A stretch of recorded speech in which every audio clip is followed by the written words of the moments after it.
Fidèle abonné des Résolutions TV, bonjour ou bonsoir, ça dépend de l'heure à laquelle vous allez nous suivre. Résolutions TV, toujours à la découverte de nouveaux sujets de l'actualité, mais également à la découverte de la beauté de la province du Lualaba. Nous sommes en République démocratique du Congo. Pour ceux qui vont nous suivre à travers le monde, nous sommes là pour un plateau spécial, pour des matières spéciales avec une personne spéciale également. Nous saluons en passant l'hôtel L'Hacienda qui nous offre ce beau cadre pour tourner ces émissions. Nous sommes là pour parler de l'homme exceptionnel, pas comme l'homme ordinaire. Il s'agit de M. Axel Zama, qui est déjà sur ce plateau avec moi, à qui j'ai dit bonjour et bienvenue. Bonjour, merci beaucoup.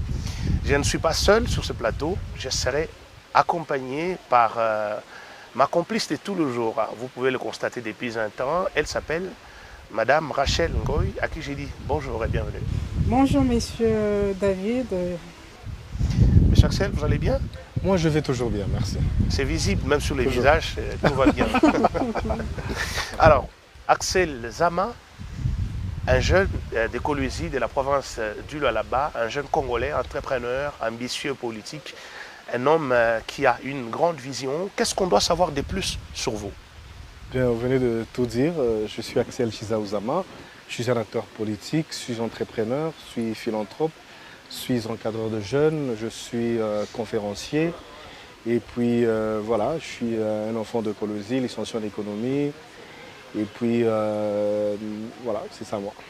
Alors, Axel Zama, je vous prends dans une des casquettes que vous portez. Vous avez une nouvelle vision pour la République démocratique du Congo que vous définissez en 5 concepts. Exactement. Qu'est-ce que ça veut dire? Parlez-nous un peu de ces concepts-là. C'est l'espace, au fait, c'est l'espace Axel Chizaou Zama. Et c'est ça, notre physiologie, notre philosophie. Idéologie, philosophie, j'y arrive, merci. Se résume en ces 5 phrases, mais un peu plus nous tournons autour du patriotisme, de cet amour accru pour le pays, de Pamoja Tutaweza, comme on le dit tous les jours. On se concentre sur le nous et pas sur le je. Et tout tourne autour de ça. C'est avec ça que nous voulons que la jeunesse aujourd'hui, et même toute la population de la baisse, comprenne que chacun doit amener sa part pour le développement de notre pays. Si nous voulons voir ce pays se développer, si nous voulons voir le Lualaba se développer, chacun doit amener sa pierre à l'édifice. Chacun doit se poser une question. Qu'est-ce que je peux faire en tant que jeune pour faire partie du changement de mon pays? Et voilà. Vous vous sentez fragile étant seul, vous voulez un appui pour atteindre cette vision? Je veux que la jeunesse soit ensemble, parce qu'ensemble nous sommes forts. Et surtout que l'union fait la force. Exactement, l'union fait la force. Et si les jeunes se mettent ensemble autour de cet objectif, nous sommes engagés, nous avons la détermination, nous avons la force du nombre. On se met ensemble avec cet objectif, je pense que nous allons faire beaucoup de choses. Est-ce que c'est pour autant dire que vous sentez une division au sein de la jeunesse? Exactement, la jeunesse est tellement divisée. Voilà pourquoi aujourd'hui on n'a même pas un mot à dire. Chaque jour quand je passe à la télé, je me pose une question. Est-ce que la jeunesse a un mot à dire aujourd'hui? Quand un jeune passe à la télé, il dit on va faire ça, ça et ça. Est-ce que la population peut suivre? Est-ce que quand on passe pour dire quelque chose, les politiques tremblent? Non, malheureusement, ils nous prennent pour des moins que rien, des gens qui ne peuvent pas amener un plus à l'édifice parce que nous sommes divisés. Aujourd'hui, nous avons la force du nombre. La jeunesse aujourd'hui représente 70% de la population. Ça veut dire que si on se met ensemble, on peut prendre des décisions. On peut se dire aujourd'hui, il n'y aura que des députés jeunes, il y aura un gouverneur jeune, il y aura des maires de la ville, sur toutes les couches, que des jeunes et pour prendre des décisions. Mais avant tout ça, il faut que nous soyons responsables. Il faut que nous soyons conscients de se dire que c'est maintenant que ça doit changer. L'avenir, ce n'est pas demain. L'avenir, c'est tout de suite, et c'est tout de suite que nous allons faire des choses. Avant de passer la parole à madame, pour vous, c'est quoi les raisons, les causes de cette division aujourd'hui au sein de la jeunesse? Parce qu'on a faim. Parce que la jeunesse a faim, dans beaucoup de sens. Hein. La faim, ce n'est pas seulement parce qu'on a faim, parce qu'on n'a pas de quoi manger. Déjà, ça, c'est un élément majeur. Dans le sens qu'aujourd'hui, un jeune qui se dit je dois peut-être suivre tel pour avoir de quoi manger. Pour avoir quelque chose. Si je suis X, on va me donner un boulot. Ça veut dire que pour l'autosuffisance alimentaire, il faut que je suive tel. Même si on me demande d'être contre mon frère jeune, je suis obligé de le faire parce que je dois soutenir le foufou que je dois garder à la maison.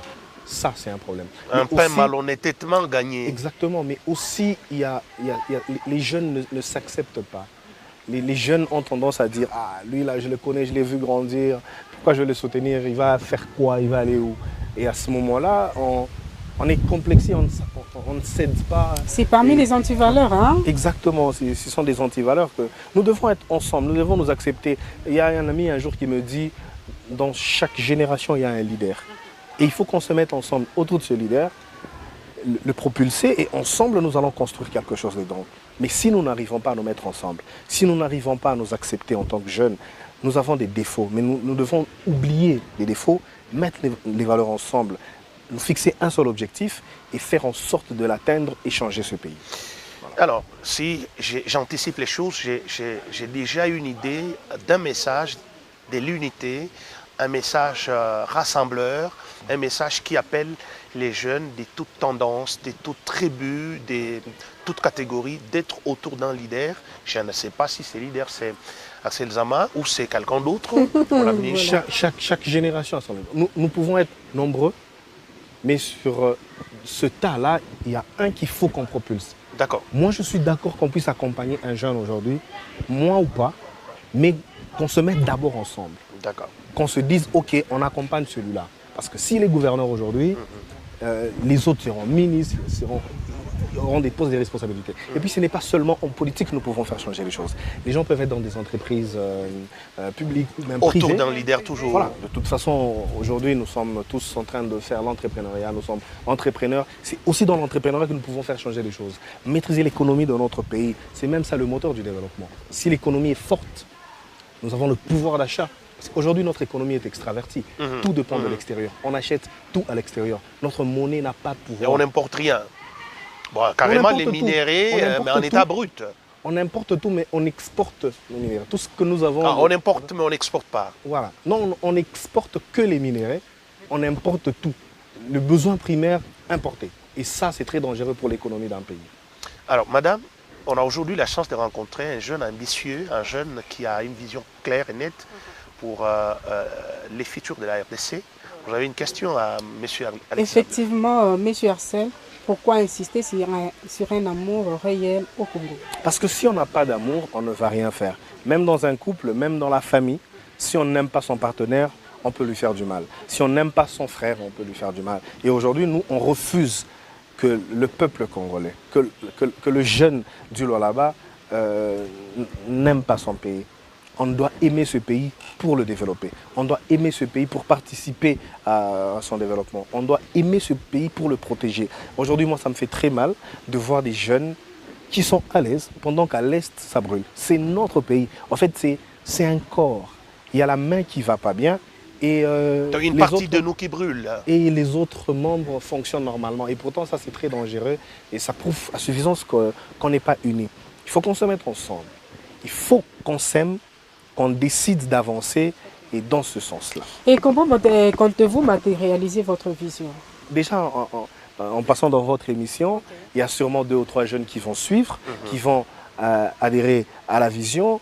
Et petit à petit, on se met ensemble. Moi, je pense qu'on doit vulgariser notre vision. On doit beaucoup plus parler de cette vision.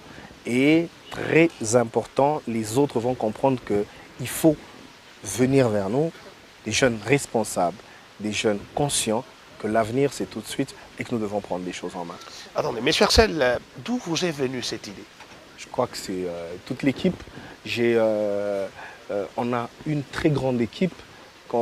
Moi, je ne suis que le porte-parole, je ne suis que le représentant d'un très grand noyau.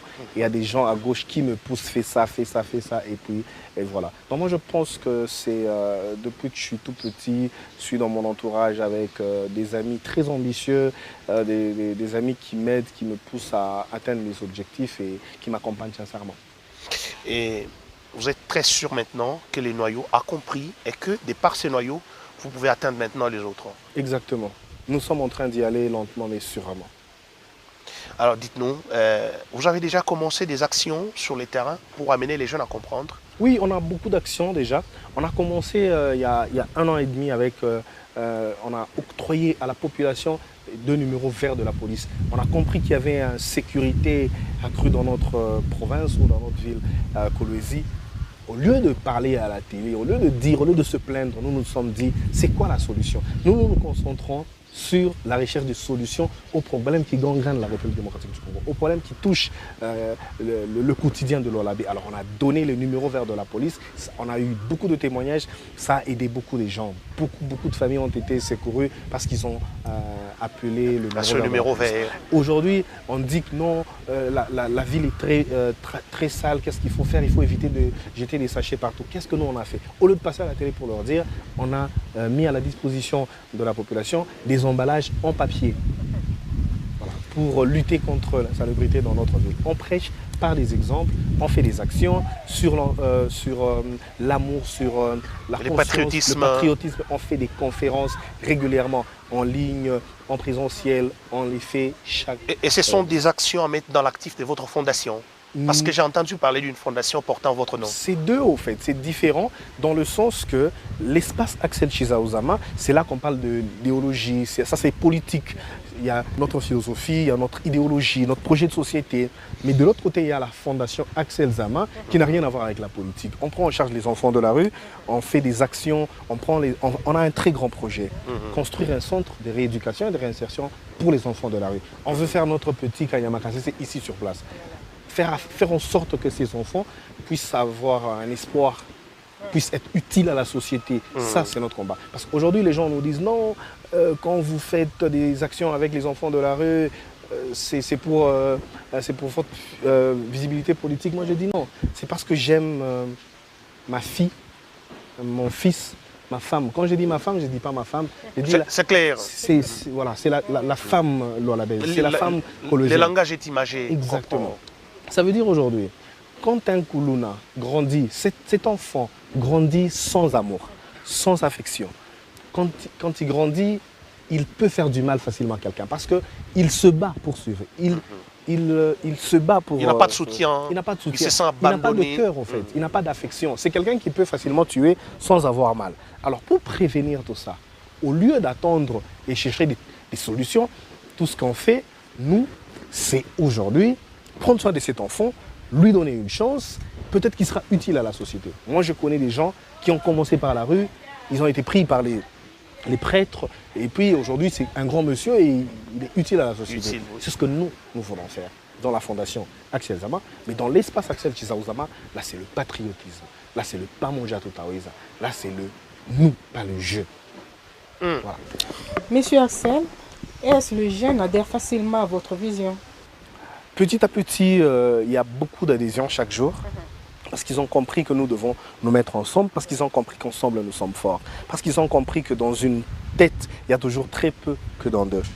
Quand deux esprits se mettent ensemble, moi je suis économiste industriel, je suis licencié en économie, je sais que 1 kilo de matière première plus un autre kilo de cuivre égale à 2 kilos de cuivre. Mais quand vous prenez 1 kilo de connaissances plus un autre kilo de connaissances égale à 3 kilos de connaissances. Parce que quand vous mettez deux connaissances ensemble, ça crée systématiquement une connaissance de plus qui peut même créer boum, et quelque chose de révolutionnaire. Ça veut dire, quand on se met ensemble, on est fort. Quand on se met ensemble, il y a toujours une idée innovatrice qui peut faire changer les choses. Et voilà. Écoutez, ces chers jeunes, quand on est ensemble, on est fort. Ça, c'est la parole de M. Axel Zam, vraiment. Exactement, Madame Rachel, voilà. Vous n'avez pas tort. Il semble que les études prouvent à suffisance que seul on est fragile. Exactement. Et que quand on a un appui à côté, on peut espérer faire quelque chose. Alors, mesdames, messieurs, vous vous rendez compte qu'on est devant un jeune ambitieux, quelqu'un qui a une vision qui mérite le soutien, non seulement des jeunes de son âge, mais également des grandes personnes qui peuvent apporter leur expérience, expertise dans les idées qui naissent ça et là pour, n'est-ce pas, amener la RDC à changer d'avis. Alors, je voudrais demander à M. Axel Zama, vous n'êtes pas la première fondation à naître, vous n'êtes pas le premier espace patriotique à avoir jour. Nous en avons connu dans ce pays et des gens sont venus avec tout un rosaire, un chapelet de bonnes intentions comme vous. C'est quoi la spécialité que vous amenez qui n'a jamais existé? La responsabilité. et la conscience. Attendez, vous pensez que ceux qui sont venus avant ont été irresponsables? Parce que vous venez de le dire. C'est vous. Oh là là. Vous venez de le dire. C'est vous qui avez dit ils étaient là. Quelle est notre particularité? Ça veut dire qu'eux n'ont pas réussi leur mission. Ouais. Ça veut dire qu'ils n'ont pas été responsables. Nous prêchons la responsabilité et la conscience. Au début, on a parlé du patriotisme. Est-ce qu'ils ont aimé ce pays? Vous imaginez aujourd'hui, regardez les cadeaux que reçoivent les sénateurs, les députés. Regardez leur enveloppe salariale. On a parlé il n'y a pas longtemps des 21 000 $. Est-ce qu'on aime vraiment ce pays? Quand il y a une maman qui n'arrive pas à aller à l'hôpital parce qu'elle manque 10 000 francs, mais il y a quelqu'un de l'autre côté qui touche 21 000 $. Ou une autre qui est en train de vendre dans le marché pirate avec 20 000 francs comme capital. Vous vous imaginez? Ça veut dire qu'on doit aimer d'abord ce pays. Les gens vont dire, certes, non, voilà, c'est parce que tu n'es pas là, parce que non, nous devons aimer sincèrement ce pays. Et quand on aime ce pays, moi, avec notre équipe, nous avons imaginé deux projets de loi. La première, c'est si on faisait que chaque autorité, quel que soit son niveau, ne peut jamais amener son enfant dans une école privée. On amène tous les enfants à l'école publique de l'État. Par exemple, aujourd'hui, à Kolwezi, gouverneur jusqu'à chef du quartier, tous les enfants étudient à Athénée. Par exemple. Mais c'est insuffisant parce qu'il n'y a pas assez d'écoles publiques. Non. Écoutez mon idée jusqu'à la fin. Et surtout avec le problème des gratuités. Hein. Voilà, donc si tous les enfants de nos autorités, qui ont des millions, qui ont beaucoup d'argent, vont tous étudier avec nous, les enfants. Moi, je suis un enfant d'un enseignant. Avec nous, les enfants des enseignants, avec les enfants des soldats, avec les enfants des policiers. Des policiers et tous ces gens-là. Ils vont tous étudier dans une même école. Je vous jure que demain, les toilettes de cette école seront propres.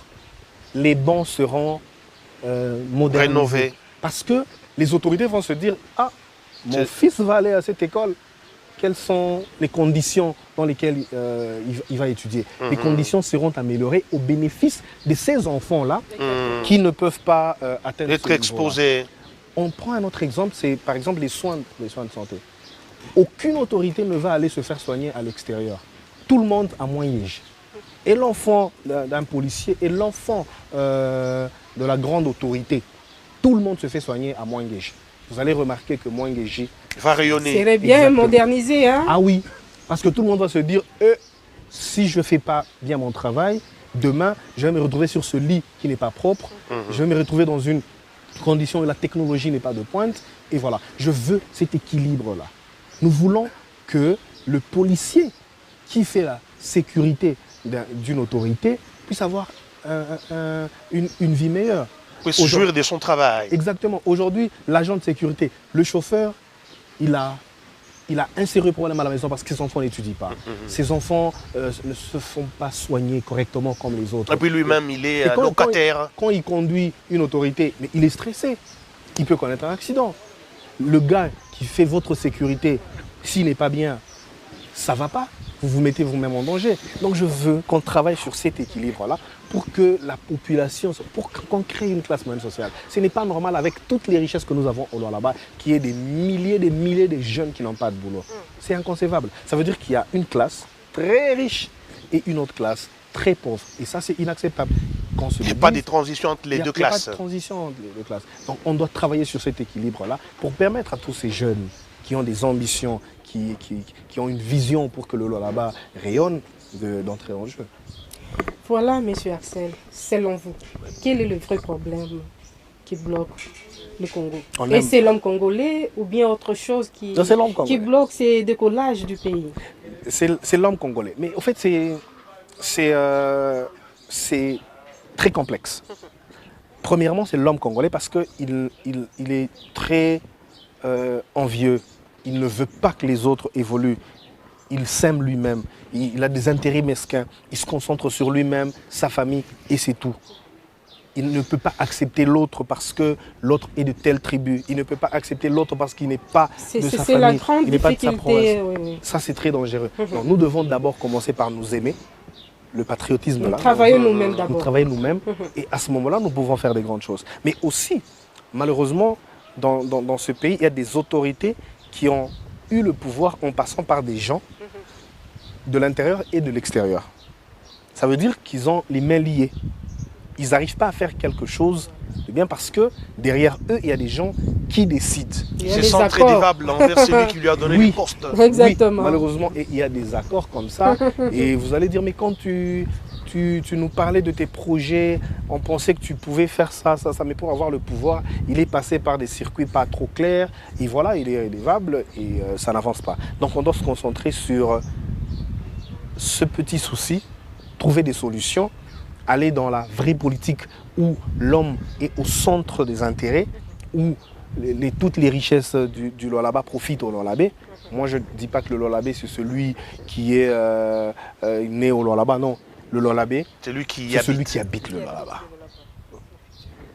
Nous sommes un seul peuple et nous devons être unis, c'est très important. Est-ce que ce n'est pas un discours d'un homme politique, un discours démagogue pour nous amener à vous aimer avant que vous nous changez des faces? Si vous m'aimez, parce qu'il y a des gens qui sont venus comme vous, qui nous ont emballés dans ces... Avec de belles paroles même. Hein? Madame Rachel, et finalement, ils ont changé des faces. Ne nous punissez pas pour les erreurs des autres. On ne vous punit pas, mais on cherche à savoir exactement. Vous êtes en train de vouloir me punir pour les erreurs des autres, parce que les autres ont eu des beaux discours. Ils ont utilisé le même refrain, c'est ça le problème. C'est ça. La responsabilité. On ne sait plus identifier les bons... Qui est le vrai, qui est le faux. Nous sommes le vrai, nous sommes en train de venir parce que nous prêchons l'unité. Ça nous rassure au moins. Ah oui, rassurez-vous que cette jeunesse qui est en train de venir est vraie. Cette jeunesse est responsable, cette jeunesse est consciente et cette jeunesse a envie de changer les choses. Vous avez des petits résultats déjà récoltés depuis le temps que vous avez prêché l'amour, le patriotisme. Vous avez quand même des résultats qui pointent à l'horizon. Beaucoup. Il y a des jeunes qui se mettent ensemble, des groupes qui étaient chacun de son côté commencent à se mettre ensemble aujourd'hui pour créer un truc fort. Et puis voilà. Donc ça, ce sont des résultats de ce que nous sommes en train de prêcher. Il n'y a pas que nous, il y a beaucoup de jeunes, il y a beaucoup de structures qui prêchent l'unité, qui prêchent le patriotisme. Mais notre particularité, c'est la responsabilité. Est-ce que votre fondation est une base électorale? Non, jamais. Ce sont les enfants qui ne votent pas, qui voteront peut-être après 10 ans. Pourquoi Votre fondation est composée des enfants? Non, on fait des actions pour ces enfants-là. Ça veut dire, au fait, dans la fondation, il y a des gens qui viennent pour aider ces actions-là. Ils ne sont pas nécessairement de mon obédience politique. Il y a des gens de tous les partis politiques qui sont dans la fondation, qui se concentrent sur ces actions-là pour aider les enfants. Rien à voir avec l'obédience politique. Celui qui vote pour moi parce que j'ai fait une action, ça veut dire qu'il doit d'abord comprendre mon idéologie, notre philosophie, notre projet de société. Rien à voir avec la fondation. La fondation n'est pas une base politique. Monsieur Axel. Madame Rachel. Fondation Axel Zama aujourd'hui. Et demain parti politique. Non. Votre réaction? Non. Ça ne sera jamais transformé en un parti politique. Jamais. Ça va rester une fondation sans but lucratif. Là, vous êtes déjà engagé dans les sociales? Oui.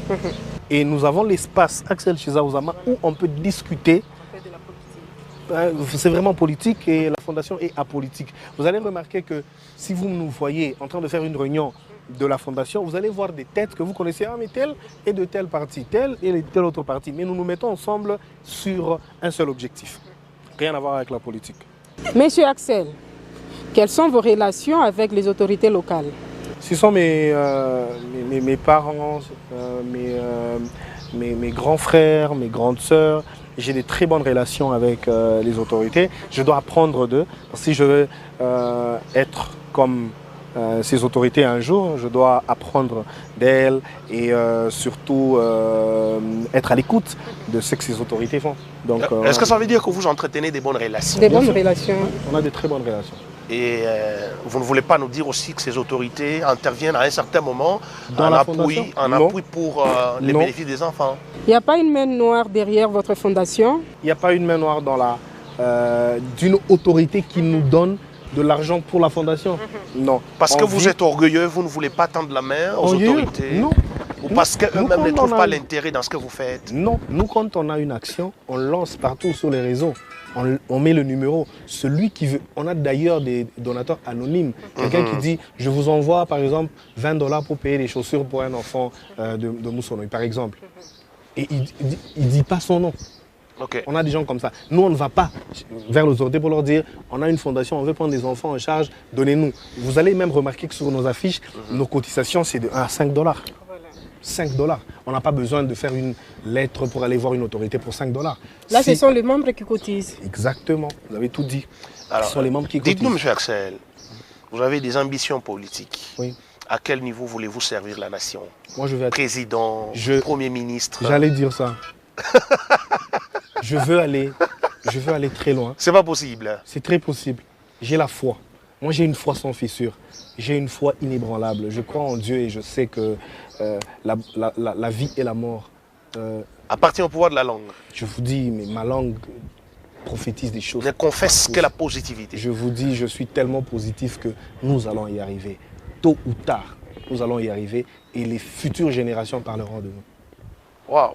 Mesdames, Messieurs, je suis devant un candidat futur président de la République. Voilà. Et surtout qu'il vient de nous rassurer qu'il n'y a pas une main noire. En tout cas, dans la fondation. Tout ce que j'aime dans ces dires, c'est qu'il a une foi sans fissure. Voilà. Une foi inébranlable, sans fissure. Oh, alors, Monsieur Axel Nzama, on a aujourd'hui une jeunesse qui n'a pas de position, une jeunesse qui est traînée par les acteurs politiques, une jeunesse derrière les personnes comme vous, président, honorable, Moukouboua. Quel est le vrai problème? La jeunesse n'est pas à même de faire comme vous dans l'entrepreneuriat. La jeunesse est bloquée par rapport au manque de moyens ou manque d'initiative. La faute est partagée. Du côté jeunesse et du côté gouvernement. Est-ce que le gouvernement prépare cette jeunesse? Il y a l'impréparation. Le gouvernement ne prépare pas cette jeunesse. Il y a la responsabilité. Partagée encore. Le gouvernement, à un moment, à un niveau, n'est pas responsable, n'accompagne pas ces jeunes-là. Parce qu'aujourd'hui, il y a des jeunes qui amènent des projets pour être financés. Le gouvernement finance quelques têtes. On sait déjà tel... Qui sont couvertes. C'est l'enfant de tel, tel, c'est le cousin de tel. Et les enfants qui sont à Jolicite, les enfants qui sont à la cité Manika, les enfants qui sont à Moussonoï, Kapata, Luilou, UCK, tous ces enfants-là de Chamundenda, qui va leur financer? Mais il suffit qu'ils amènent des projets convaincants. Ils amènent des projets convaincants. Très convaincants. Des projets bancables. Très bancables même, mais ils ne sont pas sélectionnés parce que la sélection n'est pas objective. Donc je veux que le gouvernement prenne ses responsabilités et de l'autre côté, que la jeunesse soit aussi responsable. Prenne conscience. Voilà, parce qu'il y a eu des financements venant du gouvernement, on dit merci, mais il n'y a pas eu de suivi. Pas de traçabilité. Pas de traçabilité. Ça veut dire que vous donnez de l'argent à quelqu'un, demain vous ne savez pas ce qu'il fait avec cet argent. Ça va dans ce poche surtout. Et après, un jeune qui revient après pour dire j'ai besoin d'argent, vous allez dire on a déjà donné de l'argent à quelqu'un, on ne vous fait plus confiance. Et c'est un problème. Donc les jeunes, soyons responsables. Touchalabiché Bengine Bazamani. On doit travailler sur la responsabilité. Et puis est-ce que le gouvernement prépare la relève? Les vieux, non, vous n'êtes pas responsable. Est-ce que les vieux nous préparent pour les remplacer? Là, vous entrez dans la guerre intergénérationnelle. Et ouais, voilà. Moi, je pense que les vieux devraient nous préparer à la gestion. Après, ils vont dire que vous n'avez pas d'expérience. Non, vous avez commencé comment pour avoir de l'expérience aujourd'hui? Et qu'est-ce que vous avez fait pour assurer la relève? Quelqu'un vous a initié, quelqu'un vous a préparé, quelqu'un vous a encadré, quelqu'un a fait un suivi et quelqu'un vous a préparé. Et aujourd'hui, c'est ça que nous attendons du gouvernement. Préparer la jeunesse. La jeunesse, prenez conscience. C'est aujourd'hui, nous devons prendre conscience. Nous devons nous dire que c'est aujourd'hui et maintenant. Donc la faute est partagée. Attendez, avant que madame ne prenne parole, j'ai envie de savoir, Axel Nzama, il est parmi les héritiers ou les faiseurs de l'héritage. Vous héritez de la génération ou vous créez vous-même? On crée. Nous, on n'a pas eu de cadeau. Nous, on n'a pas eu de cadeau. Nous, on est en train de forger notre chemin. Et nous nous battons pour que la jeunesse comprenne que nous sommes seuls. Et nous avons besoin que ces vieux loups nous prennent et nous encadrent pour qu'on les remplace parce que tôt ou tard, on finira par les remplacer. Il faut bien que nous soyons prêts pour les remplacer. Mais pour le moment, nous créons notre propre chemin nous-mêmes. Mesdames et messieurs, c'est un plateau spécial, comme je l'avais dit en début, un plateau spécial avec une personne spéciale, un jeune pétri de talent, un jeune qui brille par une nouvelle vision de la République démocratique du Congo et qui n'est pas resté dans le rêve, qui a déjà commencé les premiers pas dans les idées, dans les initiatives pour révolter la jeunesse du Lualaba en particulier, progressivement la jeunesse de la République démocratique du Congo, afin de pouvoir espérer voir le pays porter une autre robe d'amas, une robe de développement, une robe de l'avancement, une robe de rénovation. Et cette personne, c'est M. Axel Zama qui est avec nous sur ce plateau. M. Axel, nous sommes en train d'aller petit à petit vers la fin de cette émission. Regardez droit dans la caméra, adressez-vous à la jeunesse. Chers jeunes, le patriotisme est très important pour nous. Chers jeunes, nous devons aimer ce pays démesurément. Nous devons aimer ce pays. Nous devons protéger ce pays. Mais c'est seulement si nous l'aimons que nous serons à mesure de le protéger.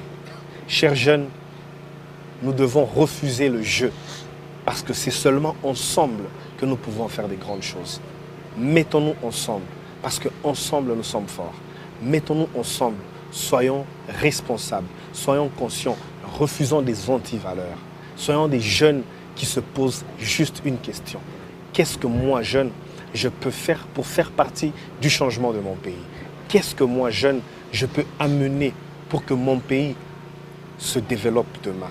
Alors, n'oubliez pas, c'est seulement ensemble que nous pouvons réussir. Ensemble, nous sommes forts. Axel Chizaouzama, le vôtre. Axel Chizaouzama, le vôtre. Et quelle chute, le vôtre. Madame, vraiment, c'était un honneur. Je considère ça comme un dernier mot de M. Axel Chizaouzama, le nôtre. Je ne sais pas si je suis dedans ou il s'adresse aux autres, le vôtre. J'allais dire le nôtre. Oui, ça c'est bien dit. C'est le nôtre. Oui. Voilà. Madame, et donc je considère personnellement comme la chute. Exactement. Son dernier message. C'était vraiment un honneur pour nous de le recevoir sur le beau plateau de la Résolution TV. Voilà, mesdames, messieurs, vous constatez avec nous que l'échange était fructueux dans la mesure où les jeunes sont édifiés, les vieux ont été interpellés à travers cet appel lancé par cet acteur politique, un jeune leader, voilà. Quelqu'un qui a un esprit d'initiative, Axel Chizaouzama, à qui nous disons merci d'avoir répondu à notre invitation. En tout cas, c'est moi qui vous remercie. Merci pour tout ce que vous faites pour la jeunesse. Merci d'avoir accepté de nous recevoir et que Dieu vous bénisse. Nous rassurons que les portes des Résolutions TV seront toujours ouvertes. Merci. À tout moment que vous aurez besoin de nous et que nous aurons besoin de vous, vous êtes les bienvenus. Merci beaucoup. Et voilà, mesdames, messieurs, ainsi prend fin ce numéro spécial de votre magazine sur Résolution Télévision. Nous nous retrouvons très prochainement avec le même et réel plaisir. Mais si c'est votre première fois de nous suivre, on vous recommande juste de liker, commenter, vous abonner, activer la cloche de notification pour ne rien rater sur Résolution TV. On est ensemble. À très bientôt. Alors, merci.